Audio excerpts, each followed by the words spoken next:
تو بعض جگہ ایسا نقل ہوا ہے کہ اصفہان میں بھی کافی آخر تک رہا تھا. اب یہ شخص اصفہان سے، نام ہے عبد الرحمن، اور کسی نے سوال کیا کہ تم کیسے شیعہ ہوئے؟ آپس میں باتیں ہو رہی تھیں اور پھر یہ چیز روایت میں نقل ہوئی.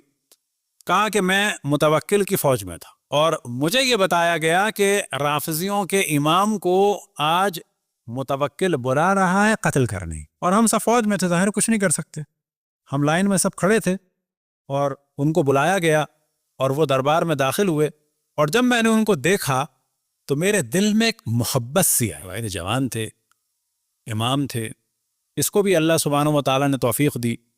اب یہ ذہن میں رکھیں کہ توفیق بھی کسی نہ کسی چیز سے ہی حاصل ہوتی ہے. کچھ نیک کام کیا ہوگا تو ایک توفیق حاصل ہوئی. توفیق کیا حاصل ہوئی کہ امام کو دیکھتے امام کا عاشق ہو گیا، اور پھر یہ دعا کرنے لگا کہ یا اللہ تو اس کو بچا لے، اس کی جان نہ جائے، متوکل کے شر سے ان کو محفوظ. وہ کہتا ہے کہ امام آگے بڑھے اور ایک دم سے میرے قریب آئے. میں ان کو دیکھ رہا تھا، انہوں نے مجھے دیکھا. ان کے لبوں پہ کوئی دعا تھی کہ جو میں سن نہیں سکا، لیکن انہوں نے مجھے میرا نام لے کے مخاطب کیا کہ ڈرو نہیں، مجھے کچھ نہیں ہوگا، اللہ تمہارے مال میں بھی اضافہ کرے گا، تمہیں طویل عمر بھی دے گا، اور تمہارے بچوں کی تعداد میں بھی اضافہ ہو. وہ کہتا ہے کہ اس کے بعد وہ اندر چلے گئے. ظاہر ہے کہ اب اس کو تو نہیں معلوم کہ یہ ایسا واقعا ہوگا کہ بھی نہیں ہوگا. جیسے ہم بھی بعض دفعہ وہ کہہ دیتے ہیں نا کچھ نہیں ہو کچھ نہیں ہو، لیکن ہو جاتا ہے. لیکن یہ کہتا ہے کہ بعد میں بڑے احترام سے یہ دوبارہ نکلے وہاں محل سے، تو مجھے اطمینان ہوا، اس کا مطلب ہے کہ نہیں مارے. تو وہ کہتا ہے کہ اس چیز کو دیکھنے کے بعد میں ان کی امامت کا قائل ہو گیا. اور پھر مجھے اب ایک آدھ بچہ ہوگا اس کا، تو کہا میرے 10 بیٹے ہوئے، اور اس وقت جتنا مال میرے پاس ہے یہ سب بعد میں آیا.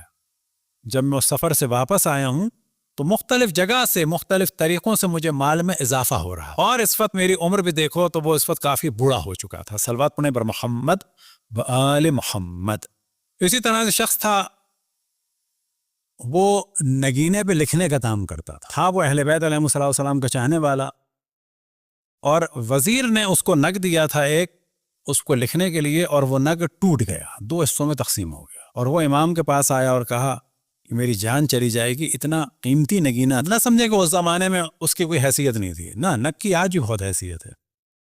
ہمارے مومنین جب زیارتوں پہ جاتے ہیں، ہم نے بھی ایک دفعہ کراچی میں انگوٹھی بنوائی تھی بڑی اچھی سی، عقیقہ یمنی کی، کراچی کی تھی. جب ہم پہنچے قم میں تو ایک مرجع کے دفتر میں ایک عالم سے ملاقات ہوئی، تو انہوں نے دیکھ کے کہا عقیقہ ایسے اتارنے کے بعد دیکھا. میں نے کہا کیسا ہے؟ کہنے بہت اچھا شیشہ ہے. سیدھی سی بات ہے. اب یہ ذہن میں رکھیں کہ ابھی بھی جو لوگ بعض دفعہ سادے لوگ زیارتوں سے بڑے بڑے نیلم اور یاقوت لے آتے ہیں، خوش ہوتے ہیں کہ یہ 400 دینار کا مل گیا، وہ بابا شیشہ نہ کہ آج بھی اگر کرسٹل کلیئر ہو، کوئی ببل نہ ہو، کوئی لیئر نہ ہو، ایک کلر کا ہو، ڈارک ہو، اتنا بڑا یاقوت تو ممکن ہے کہ اس وقت اتنا بڑا یاقوت یہاں پہ $20 لاکھ کا ہو.